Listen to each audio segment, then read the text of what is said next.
ഇത് പോസ്റ്റ് ചെയ്തിട്ടുള്ളത് 24-ാം തീയതി, പോസ്റ്റ് ഡേറ്റ് 24/2026 ഏപ്രിൽ 24 മിനിഞ്ഞാന്ന് സുപ്രഭാതം ഓൺലൈൻ ചാനൽ വന്ന ഒരു കുറിപ്പാണ്, ഒരു പരസ്യക്കുറിപ്പാണ്, ഒരു കുറിപ്പാണ്. എന്തതിലുള്ള സുപ്രഭാതം. ചെലവ് സൗദി സർക്കാർ വഹിക്കും. മദീന യൂണിവേഴ്സിറ്റിയിൽ വിദേശ വിദ്യാർത്ഥികൾക്ക് പ്രവേശനം. മെയ് 21 വരെ അപേക്ഷിക്കാം. അടിപൊളി കോഴ്സുകൾ. ഈ സ്ഥാപനത്തിൽ അബ്ദുൽ നാസർ മഅദനിയുടെ മകൻ സലാഹുദ്ദീൻ അയ്യൂബി എന്ന കുട്ടിക്ക് പ്രവേശനം ലഭിച്ചു. അങ്ങനെ ആ കുട്ടി അവിടെ പഠിക്കാൻ പോയി. പഠിക്കുന്നതിനിടയിൽ അവിടുത്തെ ചില പ്രൊഫസർമാരുടെ ശിദ്ദത്ത് കുട്ടിക്ക് വളരെ പ്രയാസമുണ്ടാക്കി. എത്രത്തോളം എന്നാൽ ചില മദീന യൂണിവേഴ്സിറ്റിയിലെ പ്രൊഫസർമാരുടെ വാദം ഇമാം ഗസാലി ഏറ്റവും വലിയ കാഫിറാണെന്നാണ്. അത് സഹിക്കാൻ കഴിയാതെ ആ കുട്ടി സ്ഥാപനം വിട്ട് ഇറങ്ങിപ്പോന്നു. ഒന്നും കൂടി ഞാൻ പറഞ്ഞുതരാം.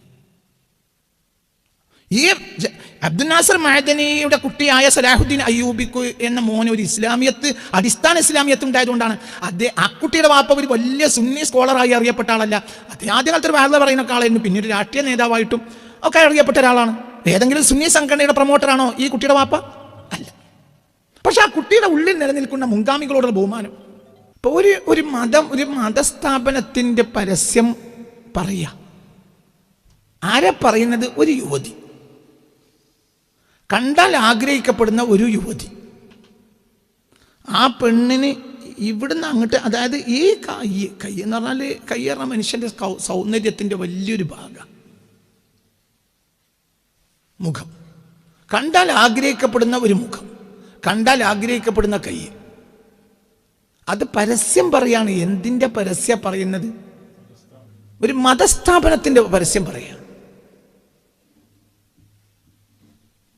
ഈ മതസ്ഥാപനം നടത്തുന്നതാരാ? മൂല്യന്മാരും തങ്ങന്മാരും. ഇപ്പം നിങ്ങൾ വേഗം പറയും തങ്ങന്മാരെ കുറ്റം പറയണ അയാൾ. കുറ്റം തന്നെയാണ് പറയണത്. എൻ്റെ തങ്ങളെ എനിക്ക് പേടിയില്ല. എൻ്റെ തങ്ങളല്ലട എങ്ങായി അവിടെ ടിക്കറ്റ് കൊടുക്കുന്ന ആള്. അത് വേറെയാണ്. ഇത് തോന്നിയാസല്ലേ, ഈ തോന്നിയാസം. ഇതൊരു ക്ലബിലേക്ക് ക്ഷണിക്കുകയാണെങ്കിൽ ഓക്കെ, നമുക്ക് എന്ത് പറഞ്ഞ് ഒഴിവാകാം. അത് ക്ലബിലേക്ക്. ഇപ്പം നമ്മളെ മുസ്ലിം പെൺകുട്ടികൾക്കൊക്കെ ഇപ്പോൾ ക്ലബ്ബൊക്കെ ഉണ്ട്, അങ്ങനെ പറഞ്ഞ് നമുക്ക് ഒഴിവാകാം. അതല്ലല്ലോ പ്രശ്നം. സമൂഹത്തെ നന്നാക്കാൻ വേണ്ടിയുള്ള മാർഗമാണല്ലോ എന്ത്? മതസ്ഥാപനം. യത്ലു അലൈഹിം ആയാതിഹി വയുസക്കിഹിം, ശുദ്ധീകരിക്കാൻ വേണ്ടി ഉള്ളതല്ലേ അത്. ഒരു കാണാൻ കൊള്ളാവുന്ന പെൺകുട്ടി, കൈ ഇവിടുന്ന് അങ്ങോട്ട് ഒന്നുമില്ല, ഒരു കർച്ചീഫ് വരെ ഇല്ല. നിങ്ങളിൽ ആ പരസ്യം കണ്ടവരുണ്ടോ? ഉണ്ടല്ലോ. കണ്ടില്ല? എവിടെ ഇപ്പം എത്തിയത്? എവിടെ എത്തിയത്? ഞാൻ ആ മതസ്ഥാപനത്തിനെതിരല്ല, ഞാൻ ഷജറയല്ല, അങ്ങനെ വിചാരിക്കണ്ട. പക്ഷെ ഈ ഒരു രീതിയിലേക്ക് നിങ്ങൾ ഇപ്പം തന്നെ എത്തിയെങ്കിൽ ഇത് ലിബറലിസം അല്ലേ? ഇത് ലിബറലിസം ആണോ? അല്ലേ? ഇതെന്താ സാധനം? ഇത് ലിബറലിസം അല്ലേ? എവിടേക്കാ നിങ്ങൾ എത്തുന്നത്? ഈ യുവതിയായ പെണ്ണ് എന്താ പറയുന്നത്? ഞങ്ങളെ ഇന്നാലിന്നെ പിന്നെ ഉള്ള കീഴിലുള്ള സ്ഥാപനത്തിൽ വരി, മതസ്ഥാപനത്തിൽ ഇന്നാലിന്ന മൂല്യന്മാരും തങ്ങന്മാരും ഒക്കെ നടത്തുന്ന സ്ഥാപനം, സുന്നി സ്ഥാപനം. നമുക്ക് വഹാബികളാണെങ്കിൽ എന്ത് പറയാ? നമുക്കവിടെ ഒഴിയ എന്ത്? അത് വഹാബികൾ പണ്ടേ അങ്ങനത്തെ. വഹാബികളാണെങ്കിൽ നമുക്ക് അങ്ങനെ പറഞ്ഞു ഒഴിയാലോ. ഇത് വഹാബിയല്ലല്ലോ. എവിടുക്ക നിങ്ങൾ പോണത്? എവിടുക്ക നിങ്ങൾ എന്ത് വിചാരിക്കാതെ? ഇപ്പം ഞാൻ കുറച്ച് ആളുകളോട് നേരത്തെ പറഞ്ഞിരുന്നു, 2030 ആകുമ്പോഴത്തേനെങ്കിലും സുന്നികൾ പെണ്ണുങ്ങൾ ജുമാ കൊണ്ടുപോകും. അപ്പോഴത്തേന് ഒരു ലോകം ഇളക്കി. ജുമാ കൊണ്ട് നിസ്സാരപ്പെട്ട കാര്യമല്ലേ? ജുമാക്കൊരു പെണ്ണ് അടച്ചു ഒതുങ്ങിയും വന്ന് പോവുകയാണെങ്കിൽ ജുമാ സ്വഹിയാവുമെന്ന് പണ്ഡിതന്മാർക്ക് പത്തുണ്ടല്ലോ. അവളെ ഇളക്കിക്കൊണ്ടുവരാൻ പാടില്ല എന്നേ ഉള്ളൂ. അത് നമ്മുടെ രീതിയല്ല.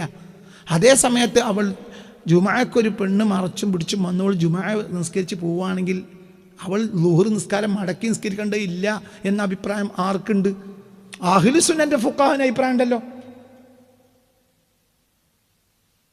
എന്തില്ലേ പറ? നമ്മൾ നാടാകെ പെരുമ്പറ കൊട്ടി പെണ്ണുങ്ങളെ ജുമാക്കരി എന്ന് പറയുന്ന രീതി ഇസ്ലാമിൻ്റെ രീതിയല്ല.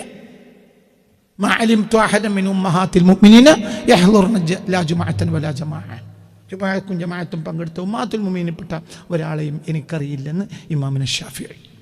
അപ്പം നമ്മുടെ രീതിയല്ല. അതേ ഷാഫി ഇമാമിൻ്റെ ഫിഖ്ഹിൽ എന്തുണ്ട്? നീ ഒരു അടങ്ങി ഒതുങ്ങിയ ഒരു പെണ്ണ് ജുമാക്ക് വരികയാണെങ്കിൽ അവളെ എന്ത് ചെയ്യേണ്ടതില്ല, ഓടിക്കേണ്ടതൊന്നുമില്ല. പ്രേരിപ്പിച്ച് കൊണ്ടുവരല് ഖൈറല്ല. ബുയൂത്തുഹുന്ന ഖൈറുൽ ലഹുന്ന, അവൾക്ക് ഏറ്റവും നല്ലത് എന്ത് തന്നെയാണ്? അവളെ വീട്ടിൽ തന്നെയാണ്. അപ്പോൾ ഖൈറാണല്ലോ വേണ്ടത്. ഖൈറിനെ ഒരു വീട്ടിലാണ് നിസ്കരിക്കേണ്ടത്. ഇനി അവൾ വന്നാൽ തന്നെ ജുമാ 2 റക്അത്ത് നിസ്കരിച്ച് പോയാൽ അവൾ എന്ത് ചെയ്യേണ്ടതുമില്ല, ജുമാ നിസ്കാരം അടക്കേണ്ടതുമില്ല. ഇതൊക്കെ ഫിഖ്ഹല്ലേ. അതേസമയത്ത് ഇപ്പം നിങ്ങൾ കാട്ടിയാലോ,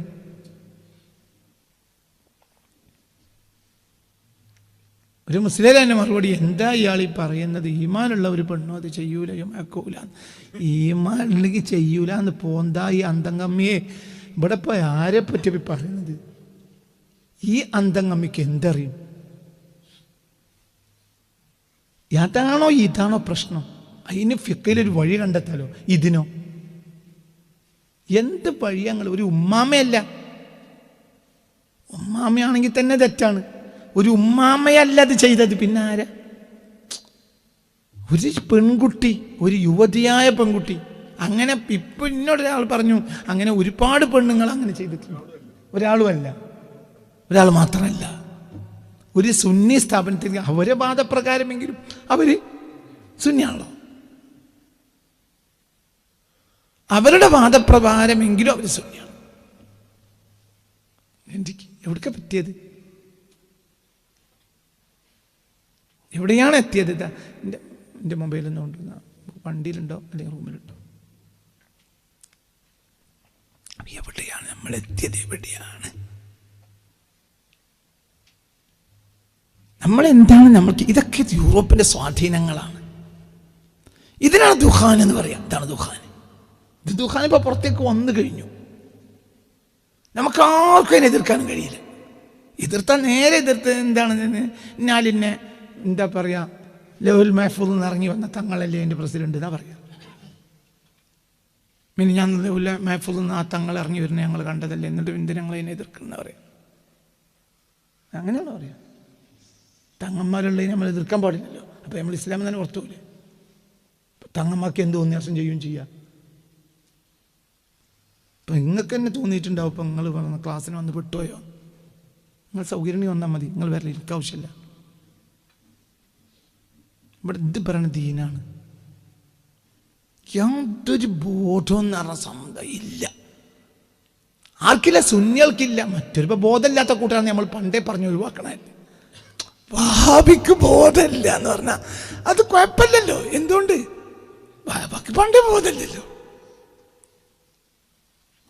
എന്തപ്പം എവിടെ ഇപ്പം നമ്മൾ എവിടെയാണ് നമ്മൾ എത്തിയത്? എന്തപ്പം നമ്മുടെ അവസ്ഥ?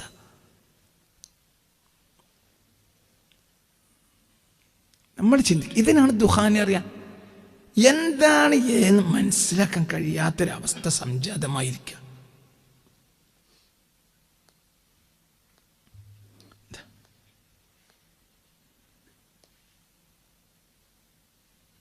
ഒരവസ്ഥ സംജാതമായി.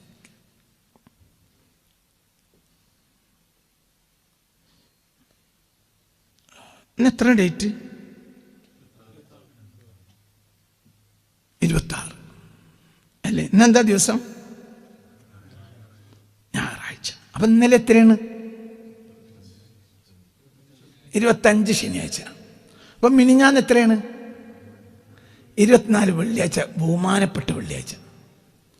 ഞാൻ സുപ്രഭാതം ഓൺലൈൻ ചാനലിൽ വന്ന ഒരു പരസ്യം വായിക്കാം. നമ്മൾ ബഹുമാനപ്പെട്ട നമ്മൾ സുബഹി നിസ്കരിച്ചിട്ട് ഉളു എടുത്ത് ആ ഉളോട് കൂടി വന്നാണ്ട് തുറക്കണ ബഹുമാനപ്പെട്ട സുപ്രഭാതത്തിൻ്റെ ഓൺലൈൻ ചാനൽ വന്ന ഒരു പരസ്യം നിങ്ങൾക്ക് ഞാൻ വായിച്ചു തരാം. ഒന്നും വിചാരിക്കരുത്, പറയല്ല നിർവാഹല്ല, വളരെ വേദനിച്ച് ഇത് കണ്ടപ്പോൾ. ഇത് എന്താണെന്നറിയോ? ഇത് പോസ്റ്റ് ചെയ്തിട്ടുള്ളത് 24-ാം തീയതി. Post date 24/2026 April 26. മിനിഞ്ഞാന്ന് സുപ്രഭാതം ഓൺലൈൻ ചാനൽ വന്ന ഒരു കുറിപ്പാണ്, ഒരു പരസ്യക്കുറിപ്പാണ്, ഒരു കുറിപ്പാണിത്. എന്തതിലുള്ള സുപ്രഭാതം. ചെലവ് സൗദി സർക്കാർ വഹിക്കും. മദീന യൂണിവേഴ്സിറ്റിയിൽ വിദേശ വിദ്യാർത്ഥികൾക്ക് പ്രവേശനം മെയ് 21 വരെ അപേക്ഷിക്കാം. അടിപൊളി കോഴ്സുകൾ. അപ്പോൾ അടിപൊളി കോഴ്സുകളാണ് അവിടെ ഉള്ളത്. എവിടെ? മദീന യൂണിവേഴ്സിറ്റിയിൽ അടിപൊളി കോഴ്സുകളുണ്ട്. അടിപൊളി കോഴ്സാണ്. നിങ്ങൾക്ക് നേരം വൈകിന്ന് വിചാരിച്ച് നിങ്ങൾ ബുദ്ധിമുട്ടണ്ട. സമയം ഇനിയുണ്ട്. ഇന്ന് ഏപ്രിൽ 24 ആയിട്ടുള്ളൂ. നിങ്ങൾക്ക് എന്ന് വരെ അപേക്ഷിക്കാം. മെയ് 21 വരെ അപേക്ഷിക്കാം. സൗദി സർക്കാർ ചെലവ് വഹിക്കും. ചെലവാണല്ലോ പ്രശ്നം. ചെലവ് ഏത് തബ്ലീഗുകാരൻ വഹിക്കുകയാണെങ്കിലും നമ്മൾ ഓനെ ബഹുമാനിച്ച് ഓൻ്റെ ഒപ്പം നടക്കും. ഏത് വഹാബി വഹിച്ചാലും നമുക്ക് ചെലവാണ്. ഹിമ്മത്തും ബുത്തൂനവും അവരെ പ്രശ്നം അവർ ചെലവായിരിക്കും. മുത്തനബി പറഞ്ഞിട്ടുണ്ട്. ലോകാവസാനം അടുത്തു കഴിഞ്ഞാൽ ഹിമ്മത്തും ബുത്തൂനവും അവരുടെ പ്രശ്നം, അവരുടെ ചെലവാര് വഹിച്ചാൽ അതിനനുസരിച്ച് ആണ്. ഏത് തബ്ലീഗായാലും ജമാഅത്തുകാരനാണെങ്കിലും ഒരു മന്തി ചെന്നാൽ പിന്നെ നമ്മൾ ഓൻ്റെ പിന്നാലെ കൂടും. ഇപ്പൊ ഇവിടെ പ്രശ്നമല്ല. ഇവിടെ ചെലവ് ആര് വഹിക്കും? സൗദി ഗവൺമെന്റ് വഹിക്കും. മദീന യൂണിവേഴ്സിറ്റിയിലേക്ക് അവിടെ ഉണ്ട് പ്രവേശനം. നിങ്ങൾ 21 വരെ നിങ്ങൾക്ക് അപേക്ഷിക്കാം. അപ്പം ബഹുമാനപ്പെട്ട ഇതിപ്പോൾ സുപ്രഭാത ഓൺലൈൻ ചാനൽ ആരാണ് കാണുക? ബഹുമാനപ്പെട്ട സുന്നികൾ. പ്രത്യേകിച്ച് സുഹാബി ഗ്രൂപ്പുകൾ പറയുന്നത് ഷജറകളുടെ നിയന്ത്രണത്തിലാണ്. ഷജറകളെ പറ്റി പറയുന്നത് ഞങ്ങൾ കടുകട്ടി മദീനത്തെ ഇസ്ലാമിനെ അങ്ങനെ നടപ്പിലാക്കുക. ഏതാണ് മദീന യൂണിവേഴ്സിറ്റി? വഹാബിസത്തിന് വേണ്ടി മാത്രം ഉണ്ടാക്കിയ യൂണിവേഴ്സിറ്റിയാണ് യൂണിവേഴ്സിറ്റി. ഇത്രയും വഹാബിസം ലോകത്ത് പ്രചരിപ്പിച്ച ഒരു സ്ഥാപനം ഉണ്ടാവില്ല. അവരെ വീക്ഷണ പ്രകാരം നമ്മളെ ഇമാമുകളിൽ ഏറിയ കുറും കാഫറുകളാണ്. എൻ്റെ അറിവനുസരിച്ച് അബ്ദുൽ നാസർ മഅദനിയുടെ മകൻ സലാഹുദ്ദീൻ അയ്യൂബി എന്ന കുട്ടിക്ക് അവിടെ പ്രവേശനം ലഭിച്ചു. എൻ്റെ അറിവനുസരിച്ച്. എൻ്റെ അറിവെന്ന് എടുത്ത് പറയാം. ബഹുമാനപ്പെട്ട അബ്ദുൽ നാസർ മഅദനി, അള്ളാഹു അദ്ദേഹത്തിന് ദീർഘായുസ്സും ആഫിയത്തും കൊടുക്കട്ടെ. രോഗിയായി കിടക്കുക, അള്ളാഹു ശിഫ കൊടുക്കട്ടെ. ഞാൻ അദ്ദേഹത്തിൻ്റെ പാർട്ടിക്കാരനോ ഒന്നുമല്ല, പക്ഷേ സമൂഹത്തിൽ ആവശ്യമുള്ളൊരു ആളായി നേരത്തെ നിന്ന ഒരാളാണ്. അള്ളാഹു അദ്ദേഹത്തിന് ശിഫ കൊടുത്ത് സന്തോഷം, കുടുംബത്തിനും അവർക്കൊക്കെ അള്ളാഹു സന്തോഷം കൊടുക്കട്ടെ. അപ്പോൾ അദ്ദേഹത്തിന് എൻ്റെ അറിവെന്ന് എടുത്ത് പറയാൻ കേട്ടോ. എൻ്റെ അറിവാണ്. എൻ്റെ അറിവെന്ന് എടുത്ത് പറയാൻ, എൻ്റെ വാർത്ത എനിക്ക് കിട്ടിയ വിവരങ്ങളിൽ നിന്ന് എടുത്തു പറയാം. ഈ സ്ഥാപനത്തിൽ അബ്ദുൽ നാസർ മഅദനിയുടെ മകൻ സലാഹുദ്ദീൻ അയ്യൂബി എന്ന കുട്ടിക്ക് പ്രവേശനം ലഭിച്ചു. അങ്ങനെ ആ കുട്ടി അവിടെ പഠിക്കാൻ പോയി. പഠിക്കുന്നതിനിടയിൽ അവിടുത്തെ ചില പ്രൊഫസർമാരുടെ ശിദ്ദത്ത് കുട്ടിക്ക് വളരെ പ്രയാസം ഉണ്ടാക്കി. എത്രത്തോളം എന്നാൽ മദീന യൂണിവേഴ്സിറ്റിയിലെ പ്രൊഫസർമാരുടെ വാദം ഇമാം ഗസാലി ഏറ്റവും വലിയ കാഫിറാണെന്നാണ്. അത് സഹിക്കാൻ കഴിയാതെ ആ കുട്ടി സ്ഥാപനം വിട്ട് ഇറങ്ങിപ്പോന്നു. ഒന്നും കൂടി ഞാൻ പറഞ്ഞുതരാം. ഈ അബ്ദുൽ നാസർ മഅദനിയുടെ കുട്ടിയായ സലാഹുദ്ദീൻ അയ്യൂബിക്ക് എന്ന മോന് ഒരു ഇസ്ലാമിയത്ത്, അടിസ്ഥാന ഇസ്ലാമിയത്ത് ഉണ്ടായതുകൊണ്ടാണ് ആ കുട്ടിയുടെ വാപ്പ ഒരു വലിയ സുന്നി സ്കോളറായി അറിയപ്പെട്ട ആളല്ല. അദ്ദേഹം ആദ്യകാലത്ത് ഒരു വാർത്ത പറയുന്ന ആളായിരുന്നു. പിന്നെ ഒരു രാഷ്ട്രീയ നേതാവായിട്ടും ഒക്കെ അറിയപ്പെട്ട ഒരാളാണ്. ഏതെങ്കിലും സുന്നി സംഘടനയുടെ പ്രൊമോട്ടറാണോ ഈ കുട്ടിയുടെ വാപ്പ? അല്ല. പക്ഷെ ആ കുട്ടിയുടെ ഉള്ളിൽ നിലനിൽക്കുന്ന മുൻഗാമികളോടുള്ള ബഹുമാനം, എനിക്ക് ഈ സംഭവം ഞാൻ അറിഞ്ഞപ്പോൾ എനിക്ക് അബ്ദുൽ നാസർ മഅദനിയോട് ബഹുമാനം തോന്നി. ആ കുട്ടിയെക്കുറിച്ച് അങ്ങനെ ഒരു പഠിപ്പിക്കൽ ഉണ്ടായതുകൊണ്ടല്ലേ ആ കുട്ടി ആ കോഴ്സ് എവിടെയാണ് പഠിക്കുന്നത്? മദീന യൂണിവേഴ്സിറ്റിയിൽ. മദീന യൂണിവേഴ്സിറ്റിയിൽ പഠിച്ചാൽ ലോകത്ത് എവിടെയും ഏത് വഹാബി സ്ഥാപനത്തിലും വലിയ അക്കശമ്പളത്തിൽ ജോലി കിട്ടും. യൂറോപ്പിൽ ഇഷ്ടം പോലെ വഹാബി സ്ഥാപനങ്ങളുണ്ട്. ഇപ്പോൾ ലോകത്തിൻ്റെ നാനാഭാഗത്തും വഹാബി സ്ഥാപനങ്ങളുണ്ട്. ആ വഹാബി സ്ഥാപനങ്ങൾ വളരെ ഡോളർ ബേസിൽ എന്ത് കിട്ടും? ശമ്പളം കിട്ടും. ആ കോഴ്സ് പൂർത്തിയാക്കി പോന്നാൽ മതി. പക്ഷെ ആ കുട്ടിക്ക് സഹിക്കാൻ കഴിഞ്ഞില്ല. കാരണം അവർ സംസാരങ്ങൾക്കിടയിൽ എന്ത് പറഞ്ഞു? അവരുടെ വീക്ഷണം മനസ്സിലായി. ഈ അബൂ ഹാമിദ് അൽ ഗസാലി, ഈ ഉമ്മത്ത് കണ്ട ഏറ്റവും വലിയ മഹാൻ. ഞാൻ ഈ കഴിഞ്ഞ ആഴ്ച വരെ നിങ്ങളോട് പറഞ്ഞിട്ടുണ്ട്, 1000 കൊല്ലത്തിനുള്ളിൽ അങ്ങനെ ഒരാൾ മുസ്ലിം ലോകത്ത് ഉണ്ടായിട്ടില്ല. അതാണ് അബൂ ഹാമിദ് അൽ ഗസാലി, ഷെയ്ഖുൽ ഇസ്ലാം അബൂ ഹാമിദ് അൽ ഗസാലി, ആ മഹാൻ. ഇമാം ഗസാലി കാഫിറാണ് എന്ന് ആ പ്രൊഫസർമാർ പറയുമ്പോൾ ഈ കുട്ടിക്ക് അത് ഉൾക്കൊള്ളാൻ കഴിഞ്ഞില്ല. തർക്കിച്ചിട്ടും അവർ മാറുന്നില്ല. അവസാനം കുട്ടി ആ കോഴ്സ് ഉപേക്ഷിച്ചു വന്നു. ഇത് നമ്മൾ കഷ്ടപ്പെട്ടുണ്ടാക്കി വളർത്തി, നമ്മളെ മദ്രസ മുഅല്ലിമീങ്ങൾ കഷ്ടപ്പെട്ടുണ്ടാക്കി കൊണ്ടുവന്ന നമ്മുടെ കടുകട്ടിയായ സുന്നികളുടെ പത്രമാണ് ഏത്? സുപ്രഭാതം. അതിൻ്റെ ഓൺലൈൻ ചാനലിൽ മിനിഞ്ഞാന്ന് വന്ന് പരസ്യത്. ഇമാമ ഷാരിയൊക്കെ കാഫിറാന്ന ഒരു വാദം, അബുൽ ഹസൻ അശ്ശരി കാഫിറാന്ന ഒരു വാദം, അബൂ മൂസ അശ്ശരി കാഫിറാന്ന ഒരു വാദം. വലിയ ഒരു ആൾക്കൂട്ടം കൂടിയിട്ട് കഴിഞ്ഞ ഒരു ജുമുഅ നടത്തി തുർക്കിയിലൊരു ജുമുഅ നടന്നിട്ടുണ്ട്. ഒരു വലിയ ഒരു പൂട്ടപ്പെട്ട സ്ഥാപനത്തെ തുറന്ന ഒരു ജുമുഅ നടന്നു. നിങ്ങൾക്ക് ഓർമ്മയില്ലേ? ഒരു ബിഫോർ 5 years ഒരു 6 years അല്ലേ, ഓർമ്മയില്ലേ ആ സംഭവം? അതിൽ ഒരു ചർച്ച വന്നപ്പോൾ ഈ കൂട്ടത്തിൽപ്പെട്ട ഒരു പണ്ഡിതൻ പറഞ്ഞത്, അവിടെ ജുമുഅ നടത്തിയതിനെ കുറിച്ചല്ല എൻ്റെ വേവലാതി, ആ ജുമുഅയിൽ പങ്കെടുക്കുന്നവരെല്ലാം ളുഹർ മടക്കി നിസ്കരിക്കണം. കാരണം ആ ജുമുഅക്ക് ഇമാമത്ത് നിന്നത് ഒരു മാതുരിദി വിശ്വാസക്കാരനാണ്. മാതുരിദികൾ കാഫിറാണ്. ഇതാണ് അവരുടെ വിഷയം. ഇതിന് പരസ്യം കൊടുക്കുന്നത്, ഇതാ പരസ്യം കൊടുക്കുന്നത് ആരാണ്? സുപ്രഭാത ഓൺലൈൻ ചാനൽ. ഇനി എന്തെങ്ങൾക്ക് വേണ്ടത്? അപ്പൊ ഈ സ്വഹാബി എന്ന് പറയുന്നതിന് അപ്പുറത്താണല്ലത്. ഞാൻ പണ്ട് നിങ്ങളോട് പറയുന്നത് ഷജറയും സ്വഹാബിയും തമ്മിൽ സംഘടന വൈരം മാത്രമേ ഉള്ളൂ, ദീനില്ല. രണ്ടുടം ദീനില്ല. നിങ്ങൾ എന്ത് വിചാരിച്ചാലും ഇല്ല. ഷജറ എന്ന് പറഞ്ഞാൽ ഹമാക്കത്തിൻ്റെ അക്സവായത്താണ്. ലോകത്തെ ഏറ്റവും വലിയ ഹമാക്കത്ത് ഷജറയാണ്. ദീൻ എന്ന് പറഞ്ഞ സാധനം അവരുടെ കയ്യില്ല. ഇതാണ് ദുഹാൻ. അള്ളാഹു നമ്മളെ കാത്ത് രക്ഷിക്കട്ടെ. നമ്മൾ വളരെ ഭയപ്പെടാൻ ഞാൻ ചിന്തിക്കണം. പേടി വിഷമം കൊണ്ട് പറയല്ല നിർവാഹം. നിങ്ങളെ എവിടെ ആശ്രയിക്കാം? നിങ്ങൾ എന്തിനെ അവലംബിക്കും? അപ്പൊ നിങ്ങൾക്ക് നല്ലൊരു കാര്യമുണ്ട്. എന്ത്? ഓൺലൈൻ ഓഫ് ചെയ്യാം. ഞാൻ കുറച്ച് ദിവസം നിങ്ങളോട് പറയുന്നുണ്ട് ഓൺലൈൻ വേണ്ട, നിങ്ങൾ ഫോൺ എടുത്തോളൂ. അതിൽ ഡയൽഡ് ഓപ്ഷനും മനസ്സിലായില്ല, റിസീവ്ഡ് ഓപ്ഷനും അത്ര തന്നെ. ബാക്കിയൊന്നും നിങ്ങൾ നോക്കണം. പിന്നെ നേരം വിളിക്കാൻ അങ്ങനത്തെ തഹജ്ജുദ് നിസ്കരിക്കാൻ വേണ്ടിയിട്ട് അത് നമുക്ക് നിർക്കില്ല. അതിനപ്പുറം വേണ്ട. ഞാൻ ഈ ഫോണിലൊന്നും അതൊന്നും ഉപയോഗിക്കൂല. വാട്സപ്പ് ഇതും ഒഴിവാക്കണം എന്ന് എൻ്റെ ആഗ്രഹം. അത് ഒഴിവാക്കണം. ഇപ്പം ഇന്നലെ വാട്സപ്പിൽ എനിക്കൊരാൾ അയച്ചെന്ന് ഞാനത് കണ്ടു.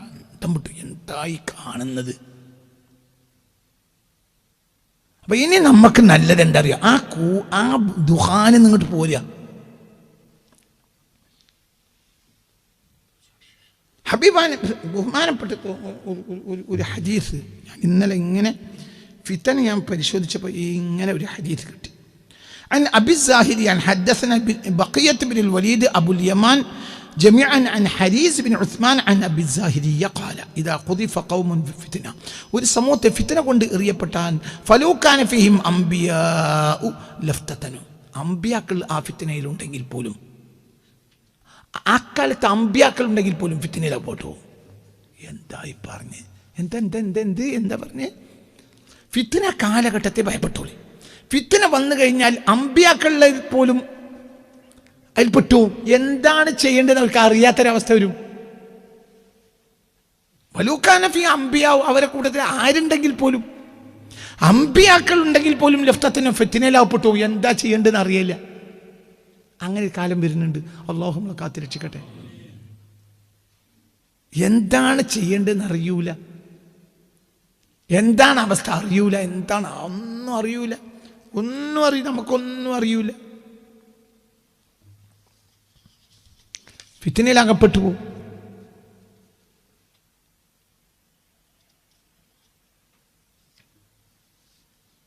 يا أيها الناس حبيب أن سمع أبا موسى يقول حدثنا أبو معاوية عن الأعمش عن أبي وائل سمع أبا موسى يقول يا أيها الناس ജനങ്ങളെ, അബൂ മൂസ തങ്ങളെ, യാ ജനങ്ങളെ, ഇന്നഹാ ഫിത്നത്തുൻ, അത് വല്ലാത്തൊരു ഫിത്നയാണ് അവസാന കാലത്ത് വരാൻ പോകുന്നത്. തദഉൽ ഹലീമ ഫിഹാ കഅന്നമാ ഉലിദ അംസ്. ഒരു വിവേകശാലിയായ മനുഷ്യൻ പോലും ഫിത്ന കാലഘട്ടത്തിൽ ഇന്നലെ പ്രസവിക്കപ്പെട്ട കുഞ്ഞിനെ പോലെയാവും. അതായത് ഒന്നും മനസ്സിലാവില്ല. കഅന്നമാ ഉലിദ അംസ് കമാ അന്നമാ ഉലിദ അംസ്.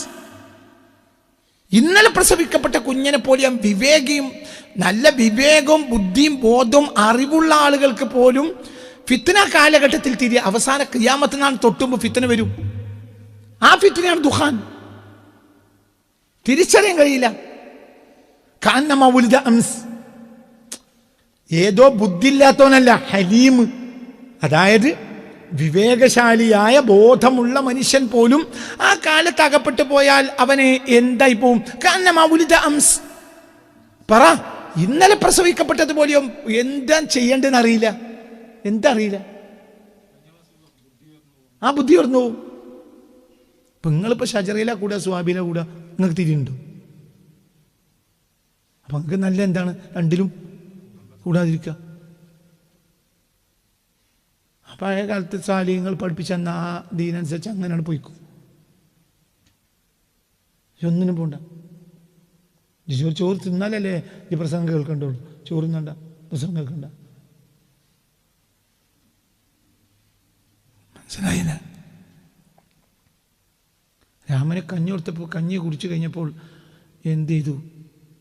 ആറ്റാട്ടം പറഞ്ഞു. ആറ്റാട്ട് പറഞ്ഞാൽ അതായത് നെല്ലിലേക്ക് കിളികൾ വരുന്നത് ആട്ടണം.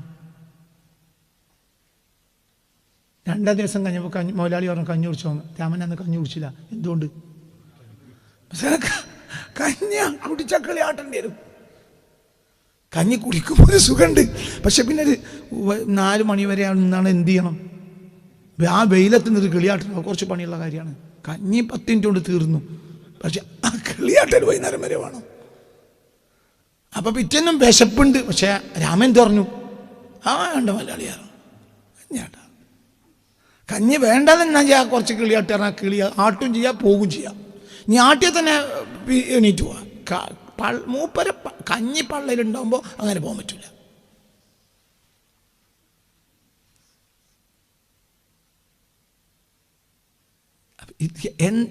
എന്താണ് അകം, എന്താണ് അവസ്ഥ, എന്താ ഇതിന് പറയുക?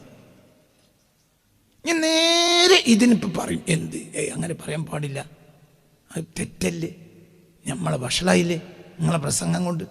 എൻ്റെ ബാപ്പ വഷളായ എനിക്കെന്തോലയ്ക്ക? ഞാൻ എൻ്റെ ഇവിടുന്ന് അച്ചാരം വാങ്ങിയിട്ട് അതിന് പ്രസംഗിക്കാൻ ഇറങ്ങിയത്. ഈ ഉമ്മത്തിൻ്റെ അവസ്ഥ എന്താണെന്ന് ചിന്തിക്കണം. ഇപ്പം ഇത് കണ്ട് ആയിരക്കണക്കായ ആളുകൾ ഇത് കണ്ടിട്ടുണ്ടാവും. അവർക്കൊക്കെ തോന്നാണ് എന്ത് ചെലവ് വരെ ആര് വഹിക്കും? സൗദി ഗവൺമെൻറ് വഹിക്കുമല്ലോ. ആ കുട്ടി വാബിയായി വരും. അതൊന്നും നമുക്കൊരു പ്രശ്നമല്ലേനോ? എന്ത് അതൊക്കെ ഇപ്പം ഇന്നത്തെ കാലം അങ്ങനെയല്ലേ. അതൊന്നും നോക്കിയിട്ട് കാര്യമല്ല.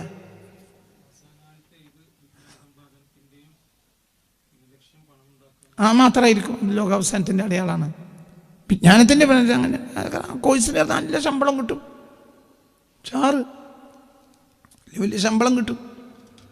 നമ്മളാണല്ലോ ഇപ്പം ആവശ്യം. വളരെ ഭയാനകം എന്ന് പറഞ്ഞാൽ ഭയാനകം. ഇന്ന് ചിന്തിക്കണം. عن عبد الله بن مسعود رضي الله عنه حدثنا ابن المبارك عن الحسن قال عبد الله بن مسعود رضي الله عنه أول من جهر بالقرآن ലോകത്താദ്യമായി പരസ്യമായി ഖുർആൻ ഓതിയ ആളാണ് ഇബ്ൻ മസ്ഊദ് റളിയല്ലാഹു അൻഹു. അവർ പറയാണ് അഖാഫു അലൈക്കും, ഹബീബായ നബി സല്ലല്ലാഹു അലൈഹി വസല്ലം തങ്ങളിൽ നിന്ന് പറയാണ്, അഖാഫു അലൈക്കും ഫിതനൻ, ചില ഫിത്നകൾ ഞാൻ ഭയപ്പെടുകയാണ്. കഅന്നഹ ദുഖാൻ, അദ്ദുഖാൻ പോലെയായിരിക്കും ആ ഫിത്നകൾ. യമൂതു ഫിഹാ ഖൽബുൽ മുഅ്മിനി യമൂതു ഫിഹാ ഖൽബുർ റജുലി, അതിൽ മനുഷ്യന്റെ ഹൃദയമാണ് ആദ്യം മരിക്കുക. കമാ യമൂതു ബദനുഹു, പിന്നീട് അവന്റെ ശരീരം മരിക്കും പോലെ ആദ്യം അവന്റെ ഹൃദയം മരിക്കും. ഹൃദയം ഉണ്ടാവില്ല, ഹൃദയം വർക്ക് ചെയ്യുന്നില്ല, ഹൃദയം നിശ്ചലാവും. അതായത് ഹൃദയത്തിന് എന്താ ചെയ്യേണ്ടതെന്ന് ഒരു ഇൻഫർമേഷൻ തരാൻ കഴിയില്ല.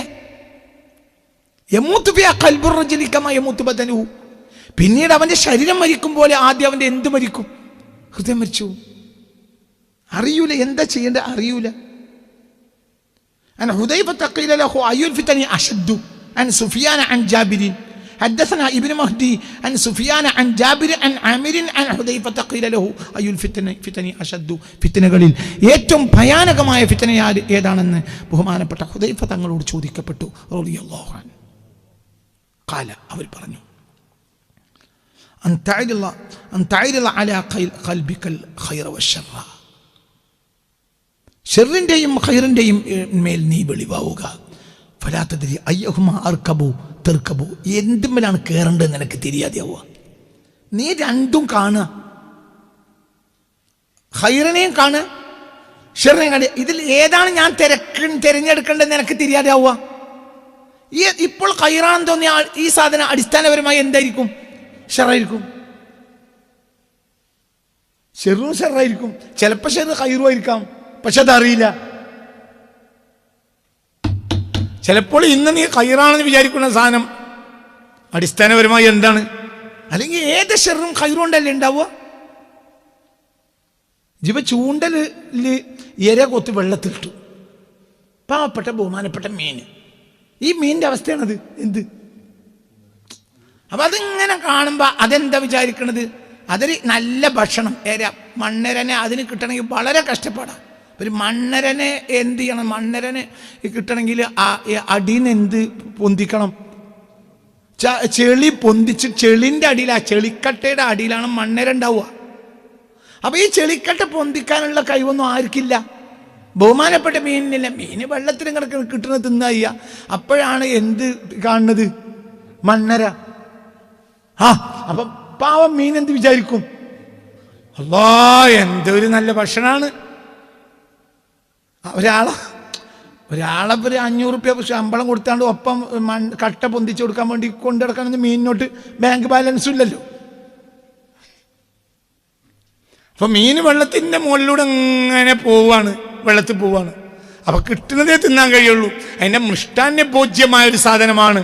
ഏറ്റവും സ്വാദിഷ്ടവും ഏറ്റവും ഇഷ്ടപ്പെട്ടൊരു ഭക്ഷണമാണ് എന്ത്? മണ്ണിര. അതാണ് ഇങ്ങനെ വെള്ളത്തിന്റെ തുടക്കത്തിൽ ഇങ്ങനെ തൂങ്ങിക്കിടക്കണ കാണുന്നത്. അപ്പൊ ഈ പാവം എന്ത് വിചാരിച്ചു? ഖൈറാണ്, തിന്നു. ഇപ്പൊ എന്തായി? ചെറായി. തന്നെ ഇതൊക്കെ ചൂണ്ടല, ഒക്കെ ചൂണ്ട, എല്ലാം ചൂണ്ട. എല്ലാ സംഘടനകളും ചൂണ്ടലിടുക. അണ്ണാക്കിരണ്ട് കുടുങ്ങിയ എൻ്റെ ആയുസ് പോയി, ജീവൻ്റെ ആളായി. ഒക്കെ എനിക്ക് നല്ല നെന്നിലൊതുങ്ങലാണ്, ഒരു കൂടത്തിലും കൊണ്ട് എല്ലാം ഏതും പറഞ്ഞാൽ എന്തെന്ന് പറഞ്ഞാൽ എന്ത് ത്വരീക്കത്തടക്കം. ചില ത്വരീക്കത്തിൽ കൂടിയ ദുസ്വഭാവം ഉണ്ടാവും. എന്തുകൊണ്ട്? അതിനെ മുന്നിൽ നിൽക്കുന്ന ദുസ്വഭാവികളാണ്. ദീനിന്റെ ലാഭം സത്സ്വഭാവമാണ്.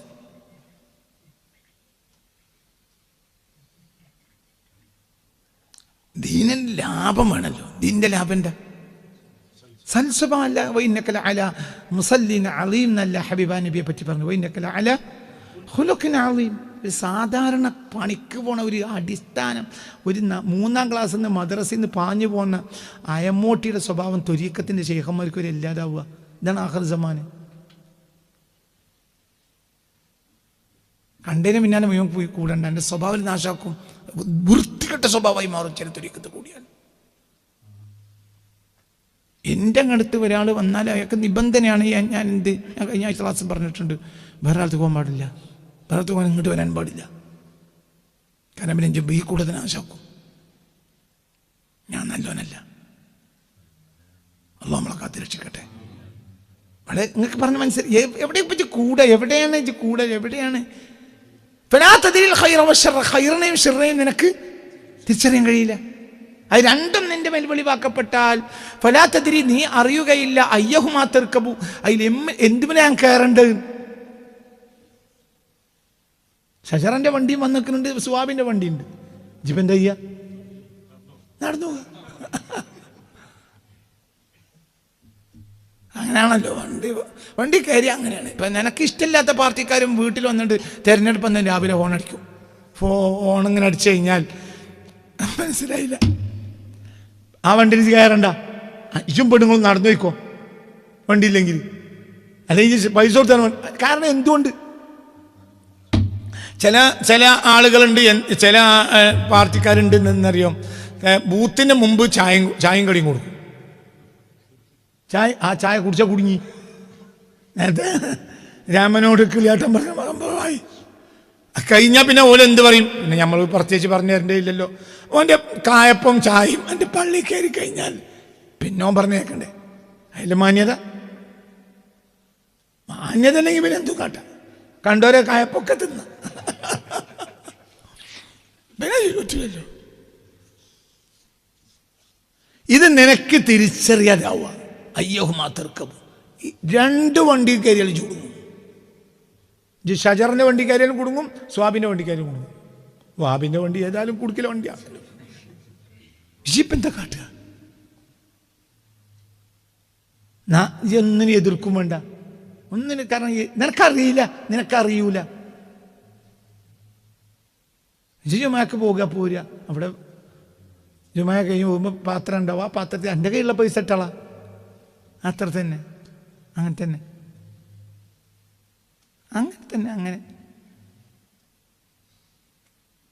അള്ളാഹു നന്നാക്കി തരട്ടെ. ഇതാണ് ദുഖാന്. അങ്ങനെ പറയല്ല, ഞങ്ങൾ പറയല്ല.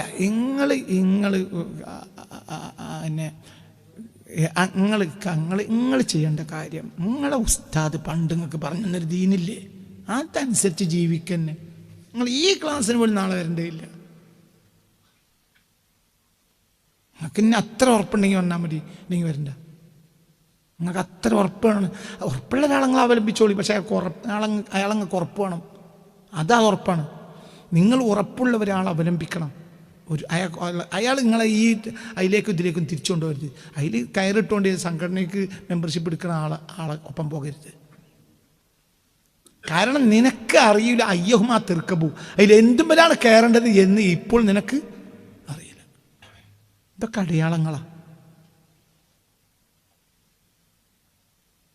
അപ്പം പറയുമ്പോൾ അത്തരം ഇതൊക്കെ ഇപ്പം ബഹുമാനപ്പെട്ട സമസ്ത നടത്തുന്ന പത്രമാണിത്. സമസ്തയിലെ ആലിമ്യങ്ങളൊക്കെ എത്ര മോശമാണോ? അല്ല, അവരൊക്കെ സാലിഹ്യങ്ങളായിരിക്കും. പക്ഷേ ഇത് അവരെ അറിയില്ല. ഇത് ലുക്കഅബിന് ലുക്കാണ് ചെയ്യുന്നത്. ഈ ലുക്കാബിന് ലുക്കായി ചെയ്യുന്നത് ആ മനുഷ്യന്മാരറിയില്ല. ചിലപ്പോൾ ഈ ലുക്കാബിന് ലുക്കായി ചെയ്യുന്നത് അവർക്ക് മുണ്ടാനും പറ്റൂല. കാരണം അവരുടെ സ്ഥാനം വരെ ഈ ലുക്കാബിന് ലുക്കായി എതിരായ പൊളി. യകൂനു അസഅദന്നാസി ലുക്കാബിന് ലുക്കായി എന്ന് മുസ്തഫ നബി പറഞ്ഞു. ലാ തഖൂമു സഅ ഹത്താ അസഅദന്നാസി ലുക്കാബിന് ലുക്കായി ഹത്താ അസഅദന്നാസി ബിദ്ദുനിയ ലുക്കാബിന് ലുക്കായി. ലാ തഖൂമു സഅ, ഖിയാമത്ത് നാൾ ഉണ്ടാവുകയില്ല. ഹത്താ യകൂന അസഅദന്നാസി ലുക്കാബിന് ലുക്കായി ഹത്താ അസഅദന്നാസി ബിദ്ദുനിയ, ദുനിയാവിൽ ഏറ്റവും ജയിക്കുന്ന ആൾ അന്ന് ലുക്കാബിന് ലുക്കായി. ലുക്കാബിന് ലുക്കായി എന്ന് പറഞ്ഞാൽ എൻ്റെ വാപ്പാന്റെ ഭാഷയിൽ പറഞ്ഞാൽ തന്തയും തറവാടും ഇല്ലാത്തവൻ. ഓന്റെ ഒറിജിനൽ തന്തന്നെ ഉറപ്പില്ല.